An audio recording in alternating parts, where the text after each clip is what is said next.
भाव्या जी, मध्य प्रदेश से। राधे राधे महाराज जी। महाराज जी, भगवान को प्रसन्न करने के लिए सबसे सरल रास्ता क्या है? मंदिर जाना, सत्संग सुनना या व्रत रखना? सरल है, सबसे प्रसन्न करना। प्रभु मैं किसी योग्य नहीं हूं। भगवान स्वयं अपने श्री मुख से कहते हैं एकादशी स्कंद भागवत में, व्रतांश यज्ञ छंदांश तीर्था नियमा यमा यथा वरुंधित सत्संगा सर्वसंगो पहो ही माम। मैं बड़े बड़े व्रत से वश में होने वाला नहीं, मैं बड़ी बड़ी यज्ञों से वश में होने वाला नहीं, मैं नियम संयम से वश में होने वाला नहीं। अगर मैं वश में होता हूं तो साधु संग से होता हूं। तो साधु संग क्या? भगवान की शरण।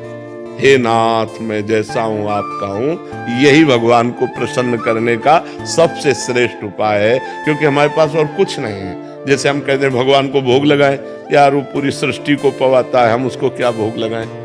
अब हम कहते हैं व्रत उपवास रहने इतने से क्या होने वाला है, यज्ञ करे तो उन्हीं की वस्तुओं से, दी हुई वस्तुओं से यज्ञ कर रहे हैं। सबसे बढ़िया बात है भगवान की शरण होना। हे नाथ मैं आपका हूं, जैसा भी हूं पर आपका हूं। हमें ये दावा नहीं है कि मैं आपके लायक हूं, पर नाथ जैसा हूं आपका हूं। प्रभु मैं आपकी शरण में हूं, सबसे बढ़िया बात है।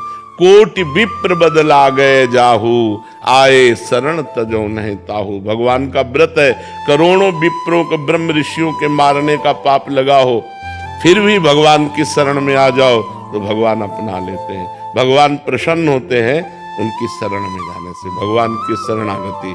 अब शरणागति कैसे हो? फिर उसके लिए है कि प्रथम भगति संतन कर संगा, दूसरे रतिमम कथा प्रसंगा, नवधा भक्ति हृदय में धारण करो तो आत्मसमर्पण हो जाएगा।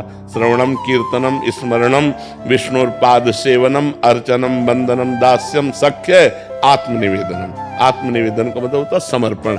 नवधा भक्ति से आत्मनिवेदन प्राप्त हो जाता है। सुकल्प पटेल जी, महाराज जी, वर्षों से मिली असफलताओं के कारण मेरा जीवन दिशाहीन सा हो गया है। जो भी लेता हूँ गलत ही हो जाता है। इससे आत्मविश्वास डगमगा सा गया, भय दुख अनिद्रा बढ़ गई है। देखो, जब तक हमारे पूर्व पाप नष्ट नहीं होंगे तो हम कोई भी सफलता का कार्य करेंगे तो हमें असफलता में गिरा देंगे।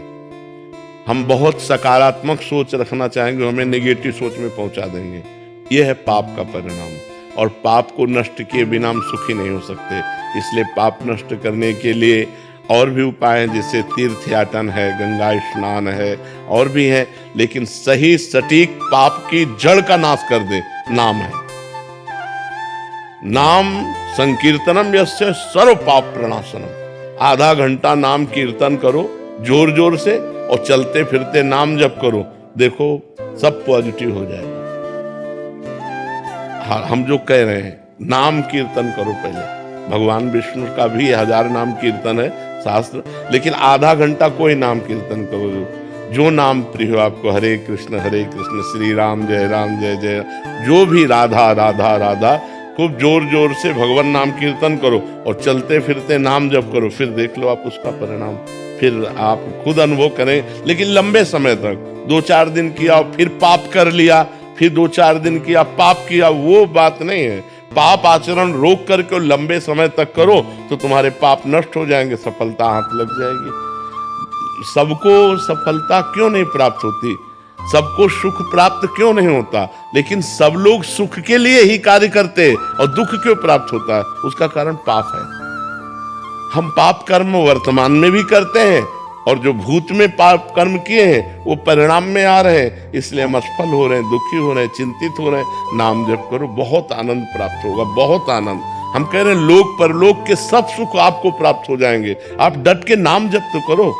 जैसे लोग कहते हैं कि नाम जप करने से क्या खाना मिल जाएगा, तुम खाना की बात क्या करते हो? अगर भगवान का नाम जप करो तो लोक परलोक सब जगह सुख प्राप्त होता है।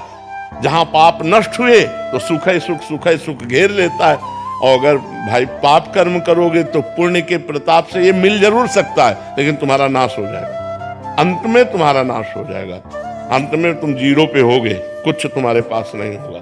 अगर नाम जप कर रहे हो, आज दुखी हो, चिंता मत करो, कल सुखी हो जाओ। हमको भोजन तक नहीं मिले 8-8 दिन, जो आज हम आपको प्रमाण दे रहे हैं कि हम गाड़ी पे चल रहे हैं, तो कल हमको भोजन नहीं मिला, सर्दी में ओढ़ने के लिए कंबल नहीं था, बोरा ओढ़ते थे। टाट टाट समझते हो ना, जिसमें गेहूं का आटा भरा जाता है, वो बोरा ओढ़कर सर्दी पार करते थे। और आज हम तो आपको क्या बताएं, जब आप समझ लो यही है तो क्या व्यवस्था नहीं होगी। हर व्यवस्था है, राजा बाबू की तरह भगवान रख रहे हैं। तो कल जो था, वो जो दुख में था, उसमें हम धर्म को नहीं त्यागा, बड़ी कठिनाई से आगे बढ़ते रहे। तो आज वो बात आ गई जो लौकिक और पारलौकिक, ये तो सांसारिक सुख है, लेकिन भागवतिक सुख हम तुम्हें बता भी नहीं सकते कि कितना भगवान हमें आनंद देते हैं।